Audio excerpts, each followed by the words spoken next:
ओम नमः शिवाय। ओम नमः भगवते वासुदेवाय। अष्टावक्र गीता, राजा जनक और अष्टावक्र संवाद।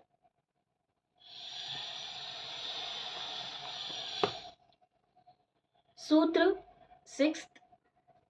अनुवाद। हे विभु व्यापक, धर्म और अधर्म, सुख और दुख मन के हैं, तेरे लिए नहीं है। तू ना करता है ना भोगता, तू तो सर्वदा मुक्त ही है।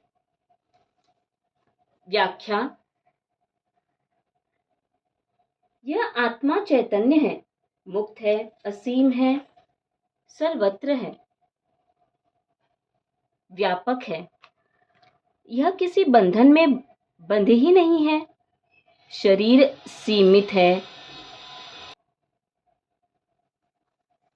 सीमित है, मन बुद्धि सीमित है।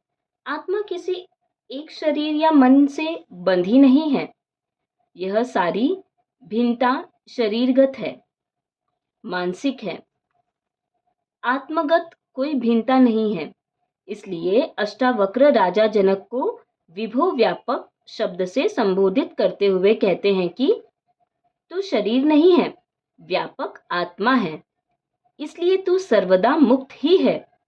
यह मुक्ति तेरा स्वभाव है, इसे पाना नहीं है, यह उपलब्ध है ही, केवल जागकर देखना मात्र है।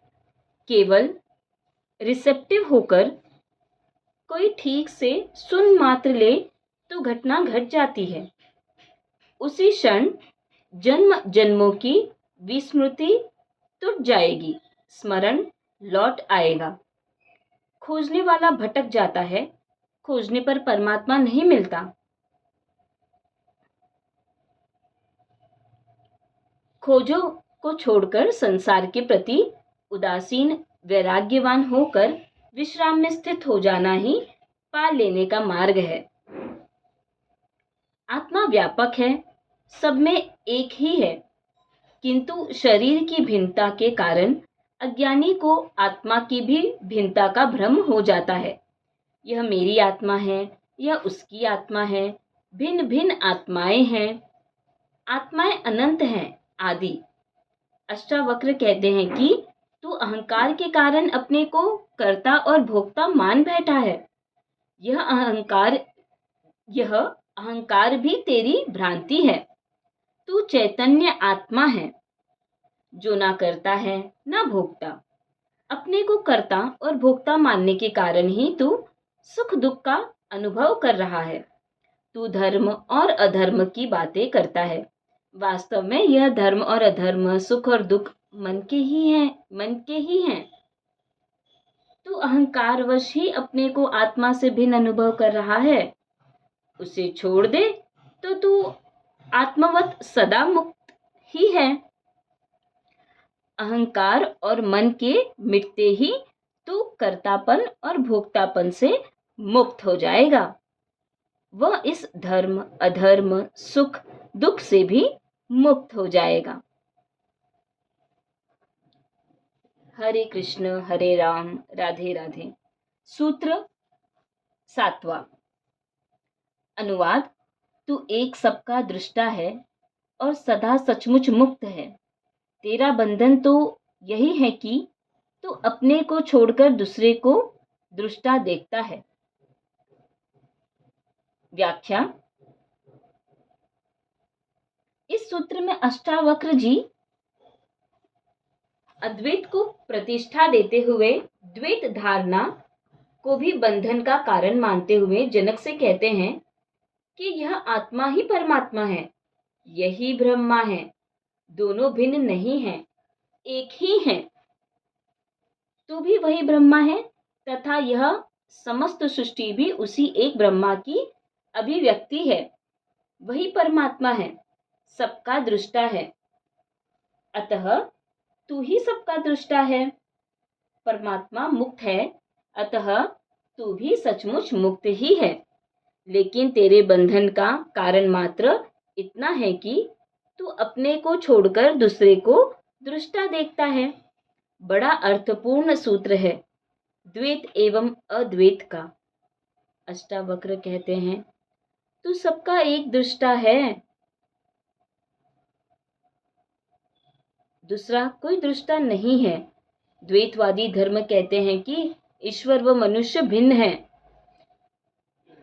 परमात्मा व आत्मा भिन्न है। ईश्वर व सृष्टि अलग अलग है। ईश्वर करता है, उसने सृष्टि बनाई, वह आसमान में, स्वर्ग में कहीं बैठा है, वहीं से समस्त सृष्टि का संचालन कर रहा है। सब उसकी मर्जी से, उसके आदेशानुसार हो रहा है।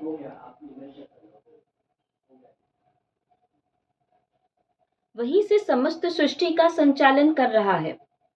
सब उसकी मर्जी से, उसके आदेशानुसार हो रहा है। वह दया करता है, पुरस्कार देता है, दंड देता है, न्याय करता है। उसका पूरा शासन है, पूरी शासन व्यवस्था है। उसने सृष्टि बनाई, स्वर्ग नरक बनाए, पशु पक्षी जीव जंतु मनुष्य आदि बनाए। यह आत्मा ईश्वर नहीं है, उसकी संतान है। ईश्वर और आत्मा का पिता पुत्र का संबंध है, मालिक गुलाम का संबंध है। ईश्वर मुक्त है, आत्मा गुलाम है। वह बंधन में है। गुलाम कभी मालिक नहीं हो सकता। ईसाई, मुस्लिम एवं ब्रह्म कुमारी वाले ऐसी ही मान्यता रखते हैं। कुछ धर्म ब्रह्मा, जीव व प्रकृति तीनों को अनादि मानते हैं। कुछ आत्मा व सृष्टि को अनादि मानते हैं। कुछ प्रकृति व पुरुष दोनों को अनादि मानते हैं। कुछ प्रकृति को ही सब कुछ मानते हैं। ईश्वर की सत्ता में विश्वास नहीं करते। वे इस चैतन्य को प्रकृति का ही गुण मानते हैं। ऐसी विभिन्न मान्यताओं के बीच अष्टावक्र बड़ी निर्भीकता से यह घोषणा करते हैं कि यह चैतन्य आत्मा ही ब्रह्मा है, इससे भिन्न कोई ईश्वर नहीं है। यह आत्मा ही एकमात्र दृष्टा है, साक्षी है।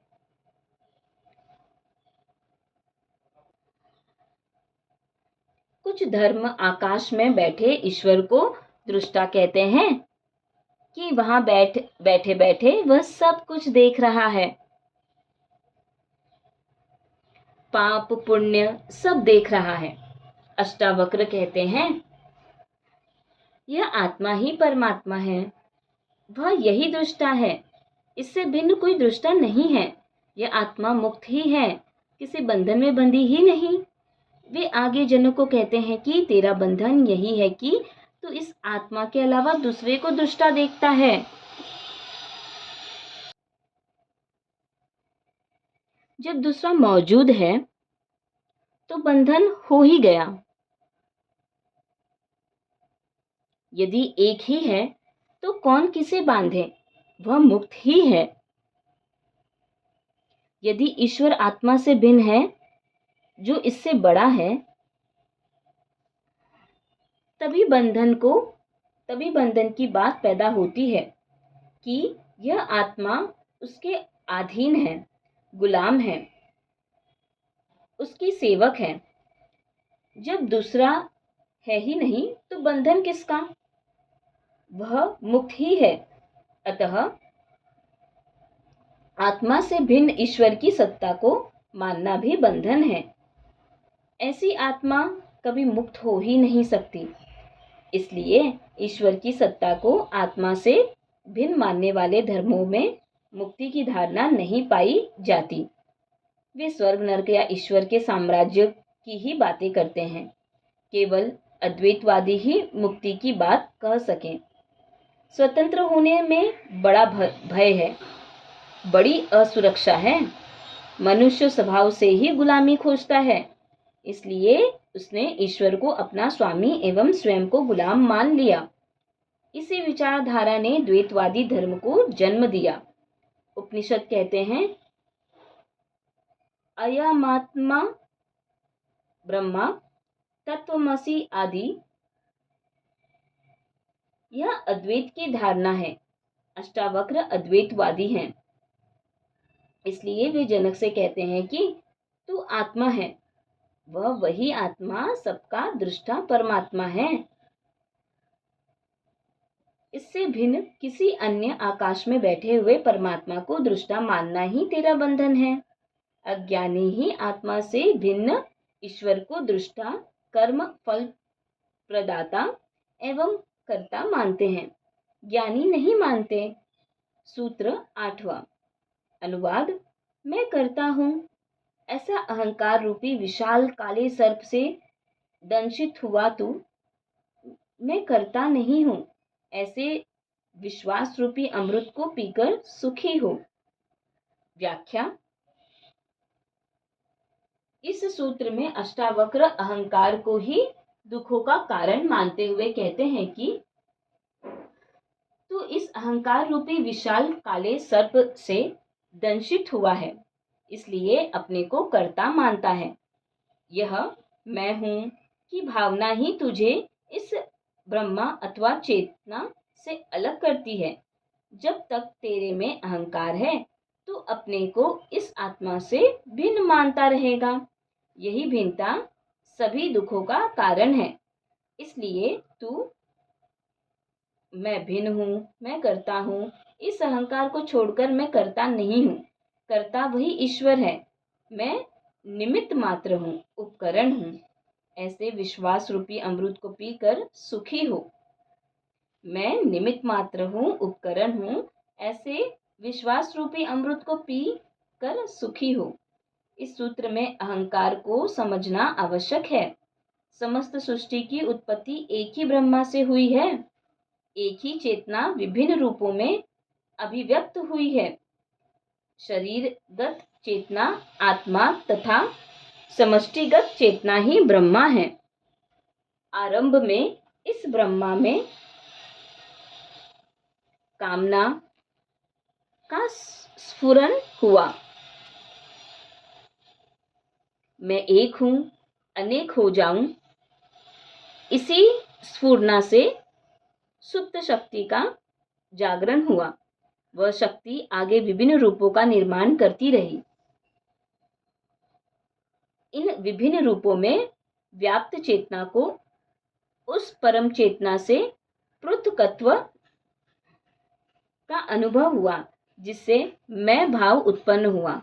यह मैं भाव ही स्वचेतना के उस विराट चेतना से पृथकत्व का कारण बना। इसी अहंकार से स्वचेतना उस विराट चेतना से भिन्न प्रतीत होने लगी। इस भिन्नता प्रतीति का मूल कारण मनुष्य की बुद्धि है। यह बुद्धि ही इस भिन्नता की प्रतीति का कारण बन गई।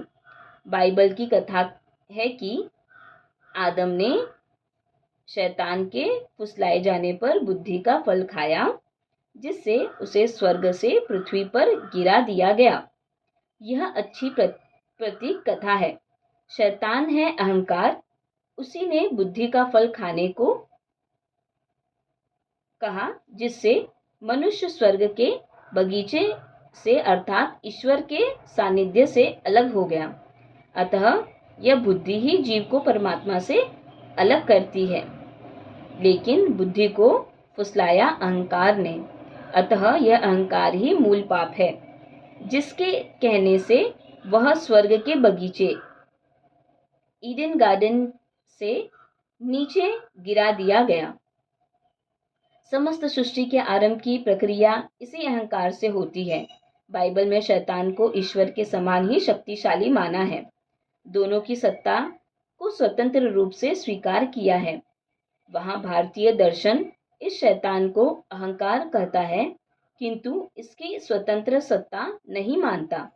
इसकी उत्पत्ति अज्ञान से मानता है, जिससे वह कहता है अज्ञान ही मूल पाप है। अज्ञान से हुई यह प्रतीति आत्मज्ञान से ही मिट सकती है। जब आत्मा का बोध हो गया, उसका ज्ञान हो गया, तो भ्रांति मिट जाती है एवं मनुष्य अपने वास्तविक स्वरूप को पहचान लेता है। तभी वह शांत एवं सुखी हो सकता है। इसलिए अष्टावक्र कहते हैं कि मैं करता हूँ ऐसे अहंकार रूपी विशाल काले सर्प से दंशित हुआ तू, मैं करता नहीं हूँ ऐसे विश्वास रूपी अमृत को पीकर सुखी हो। यह मैं अथवा अहंकार अनंत भिखमंगा है। इसे चाहे कितना ही भरो यह खाली ही रहता है। सिकंदर जैसा विश्व विजेता भी कहता है मैं खाली हाथ जा रहा हूँ। इस दुनिया का सारा खेल अहंकार का ही है। वह अपने को कुछ दिखाना चाहता है। मनुष्य की आवश्यकताएं बहुत कम हैं, जिन्हें आसानी से पूरा किया जा सकता है, किंतु उसके अधिकांश कार्य अहंकार तृप्ति के लिए ही होते हैं। यह अहंकार कठिन एवं असाध्य कार्य करने में रुचि लेता है, जैसे सिर के बल चलना, एक टांग पर खड़ा रहना, तप करना, नग्न रहना, लंबे उपवास करना, एवरेस्ट पर चढ़ना, लंबी समाधि लगाना, हठ योग करना आदि। यह आदमी का अहंकार ही है कि वह अपने को सभी पशुओं से श्रेष्ठ समझता है। इस अहंकार ने ही पृथ्वी को समस्त ब्रह्मांड का केंद्र माना, अपने को देवता की संतान माना। हमारा देश महान, हमारा धर्म महान, हमारी जाति महान है, मैं महान आदि सब अहंकार की ही घोषणाएं हैं। यह अहंकार एक रोग है जो जीवन में सिखाया जा रहा है। ये शिक्षण संस्थाएं, समाज सभी सिखा रहे हैं। अहंकार के अतिरिक्त जीवन में और कोई बोझ नहीं, कोई तनाव नहीं है, ना कोई बंधन है। अहंकार हमेशा चाहता ही है, देता नहीं है। देने वाला निरहंकारी हो जाता है, निरअहंकारी हो जाता है। यह चाह ही दुख का कारण है। जितना चाहोगे जीवन में उतना ही दुख होगा। यह सुखी होने का मार्ग नहीं है। ईश्वर ने अपना बहुमूल्य ज्ञान मनुष्य को दे दिया, किंतु मनुष्य उससे संतुष्ट नहीं है। इसका एकमात्र इलाज धर्म है। जिस दिन अहंकार गिर गया, उस दिन यह कर्तापन भी गिर जाएगा। वह उसी क्षण मनुष्य ईश्वर की समीपता का अनुभव करने लगेगा। अहंकार साहस व शौर्य दिखा सकता है, तपस्या कर सकता है, भूखा रह सकता है, एवरेस्ट पर चढ़ सकता है, राजनेता बन सकता है, किंतु वह समर्पित नहीं हो सकता, भक्त नहीं बन सकता। ऐसा व्यक्ति यदि कर्मयोगी बन जाए तो अहंकार गिर सकता है। इस अहंकार की भी संसार के लिए तो उपयोगिता है, किंतु अध्यात्म से वह गिर जाता है। उसका नैतिक पतन हो जाता है। वह स्वार्थी बनकर चोरी, हत्याएं, शोषण, हिंसा सब कर सकता है। ऐसे अहंकारियों ने अपनी अलग ही दुनिया बसा ली है, जो इस अध्यात्म की दुनिया से सर्वथा भिन्न है। इसी कारण बाइबल में शैतान को ईश्वर के समान ही शक्तिशाली माना गया है। वह भारत में इसी शैतान अहंकार को मूल पाप माना है। अन्य समस्त प्रकार के पाप, अनैतिकता आदि इसी की संतानें हैं।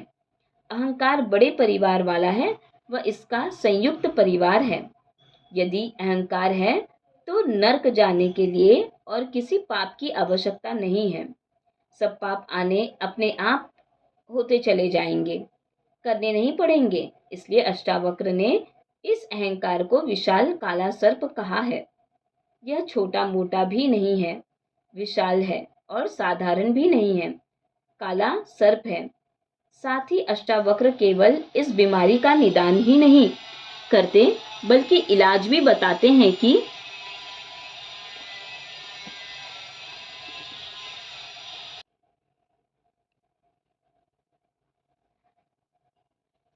इस अहंकार को गिराने का मात्र उपाय यह है कि मनुष्य मैं से मुक्त हो जाए।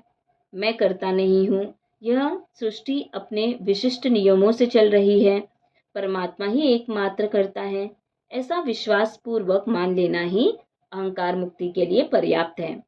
इसी से मनुष्य सुखी हो सकता है। अहंकारी व्यक्ति को सुखी करना मुश्किल है एवं निरअहंकारी को दुखी नहीं किया जा सकता। अष्टावक्र इसके लिए कोई विधि, साधना, तपस्या भी नहीं बताते। वे कहते हैं,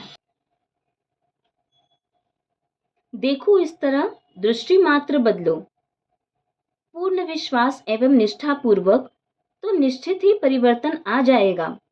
बोध मात्र पर्याप्त है। यह गलत दृष्टि ही तुम्हारे दुखों का कारण है। गलत दृष्टि यह कि तुम अपने को उस एक अस्तित्व के साथ नहीं मानते, अपनी ढपली अलग ही बजाए जा रहे हो। सह अस्तित्व को स्वीकार नहीं करते कि तुम समग्र के ही एक हिस्से हो, अलग नहीं हो। ना जन्म पर तुम्हारा अधिकार है, न मृत्यु पर। बीच में व्यर्थ ही कर्ता बने बैठे हो। अष्टावक्र ने इस सूत्र में जो सारगर्भित था वह कह दिया। कोई विश्वास पूर्वक इसे अमृत के समान पी जाए तो सुखी हो सकता है। हरे राम राम राम हरे हरे, हरे कृष्ण कृष्ण कृष्ण हरे हरे। सूत्र 9वां। अनुवाद। मैं एक विशुद्ध बोध हूं।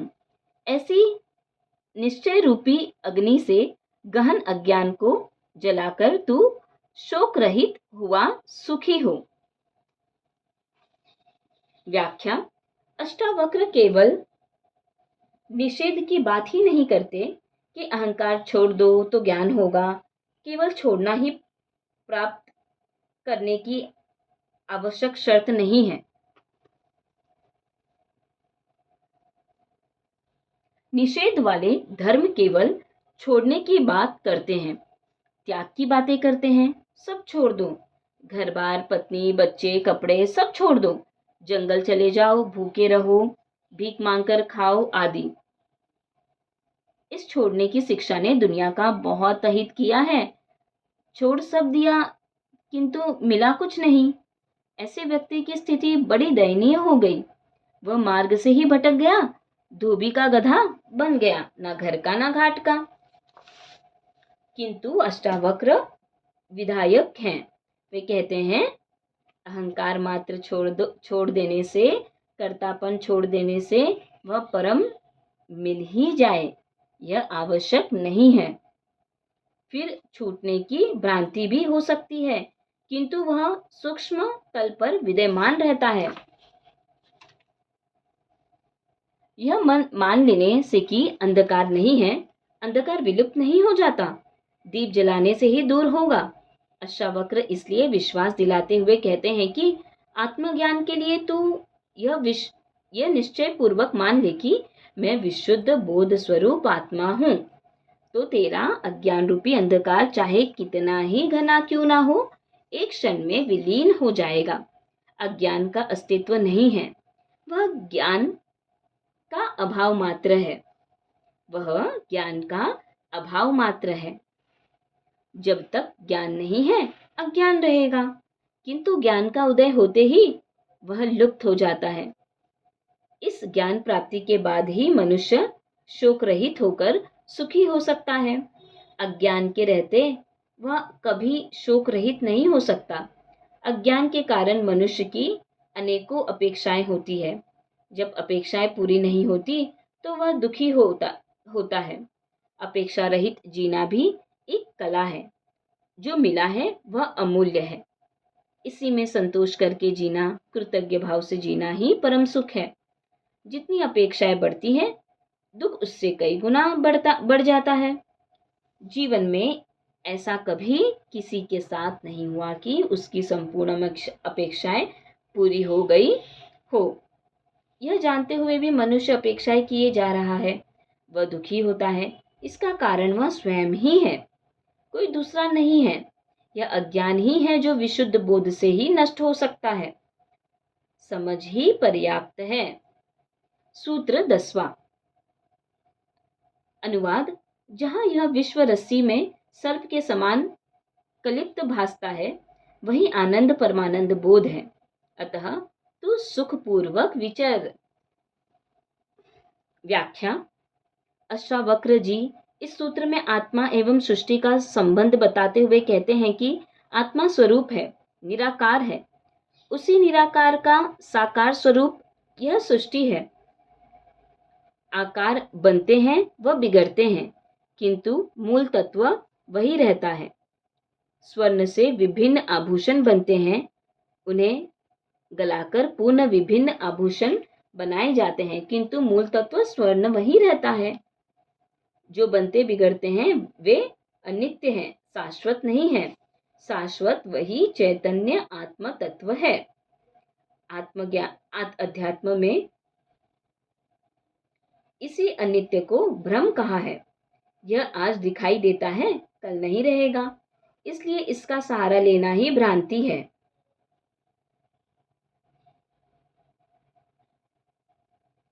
मूर्खता पूर्ण है। फिर अष्टावक्र कहते हैं कि सृष्टि रस्सी में जिस प्रकार कलिप्त सर्प भासता है, वैसे ही यह सर्प के समान दिखाई देता है, किंतु है यह रस्सी जैसी। केवल तुम्हारी मनोदृष्टि से ही यह सर्प के समान दिखाई दे रही है।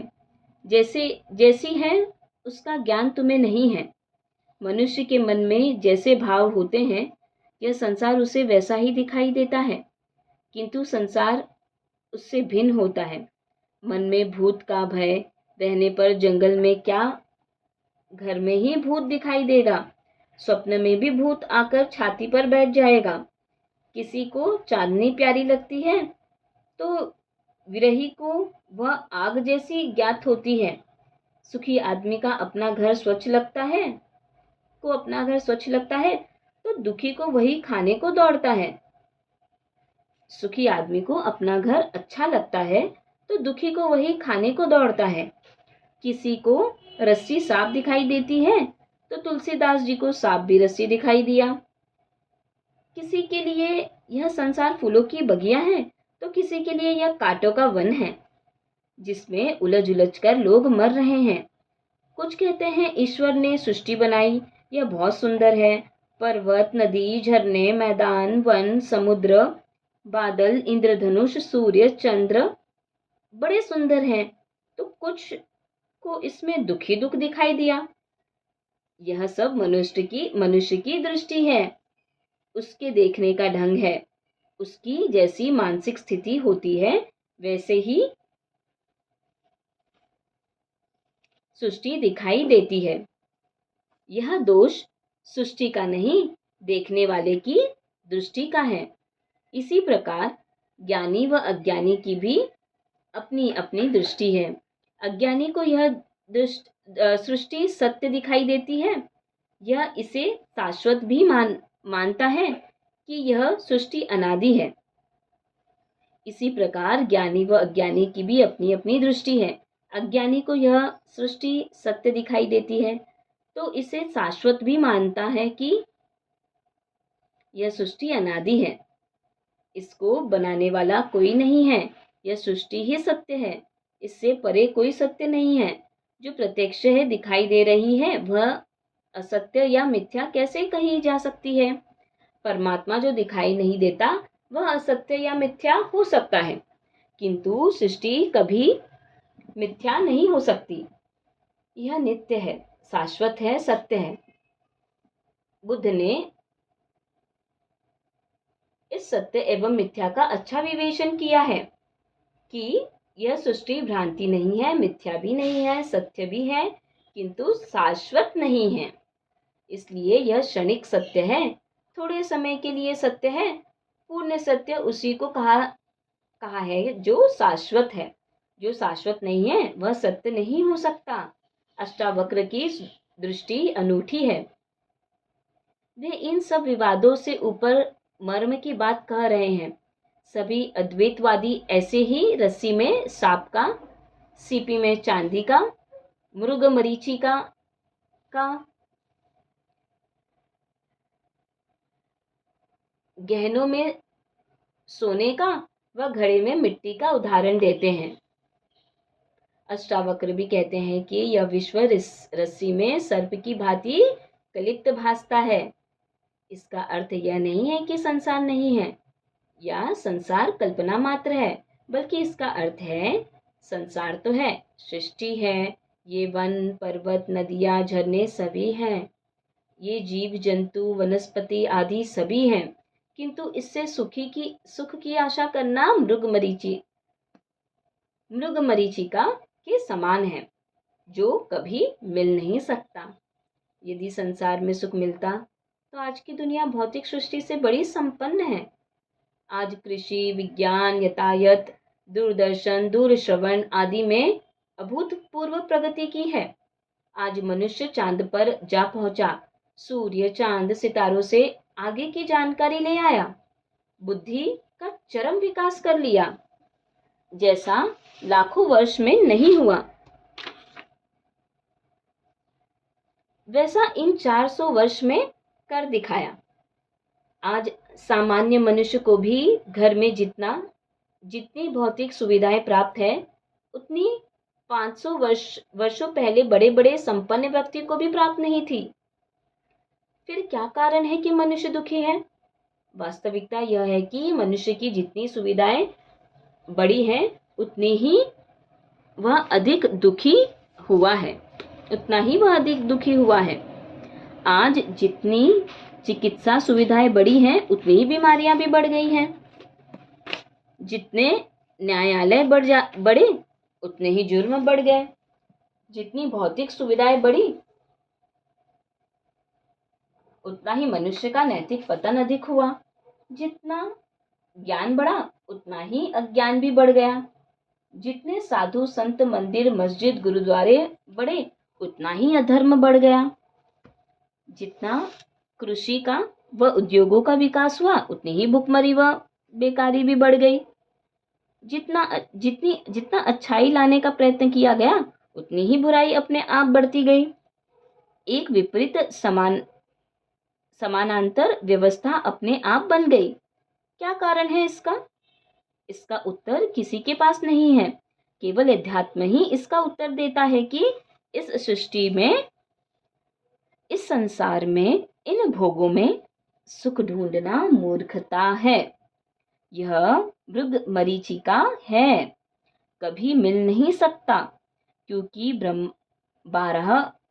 बाहर की वस्तुओं में सुख है ही नहीं, मिलेगा कहाँ से? वह सुख का सागर, वह आनंद का सागर तो तुम्हारे भीतर ही बह रहा है, जिसे प्राप्त किए बिना सुख नहीं मिल सकता, आनंद नहीं मिल सकता। उसे पालो तो तुम धन्य हो जाओगे। स्वामी रामतीर्थ ने कहा है, to seek pleasure in worldly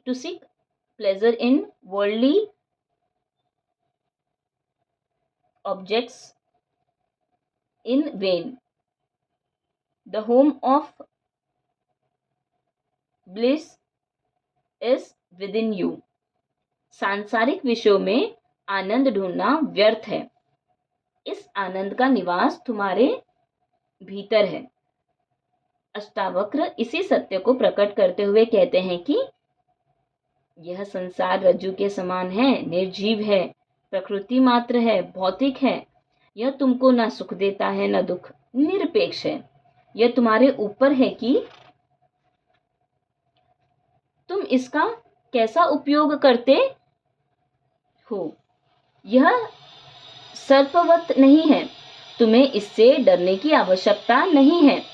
विवेक से इसका उपयोग करना है, किंतु तुम इसमें सर्प की कल्पना करते भागे जा रहे हो, पसीना पसीना हो रहे हो। सर्पवत देखकर तुम्हारे हृदय की धड़कन बढ़ रही है। यह सब तुम्हारी भ्रांति के कारण है कि तुमने रस्सी को सर्प समझ लिया। तुम्हारी यह भ्रांति अज्ञान के कारण पैदा हुई है। अज्ञान, अंधकार के कारण तुम इसके वास्तविक स्वरूप को नहीं देख पाए, इसलिए यह भ्रांति हुई है। अतः तुम ज्ञान चक्षुओं से जब तक इसका वास्तविक स्वरूप नहीं देख लोगे, तब तक भ्रांति मिटेगी नहीं। तुम ज्ञान प्रकाश से उसे देखना तो चाहते नहीं, वह हनुमान चालीसा का पाठ करते हुए भागे जा रहे हो। इससे तुम्हारी भ्रांति मिटेगी नहीं, वह तुम्हारी मानसिक दशा है। यदि भाग भी गए तो वही सर्प स्वप्न में तुम्हारी छाती पर चढ़ बैठेगा। अतः इस मानसिक बीमारी का इलाज केवल प्रत्यक्ष दर्शन है कि तुम वास्तविक जान लो कि तुम वास्तविकता जान लो, अपनी आंखों से देख लो, अन्य विधि काम नहीं आएगी। यही इस सूत्र का सार है।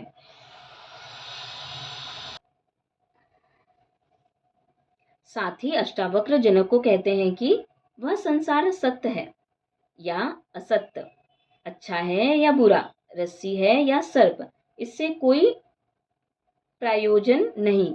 तू संसार नहीं है, ना तू संसारी है। तेरे लिए भय का कोई कारण नहीं है। तू आत्मा है, जो आत्मा परमानंद का भी आनंद है। फिर तेरे में दुख, भय आदि कैसे व्याप्त हो सकता है? तू ज्ञानी ही नहीं है, स्वयं ज्ञान है, बोध है। इसलिए तू सुख पूर्वक विचर। इस आत्मज्ञान से तेरे सारे संशय भ्रम दूर हो जाएंगे। संसार के प्रति जो तेरी दृष्टि है वह बदल जाएगी।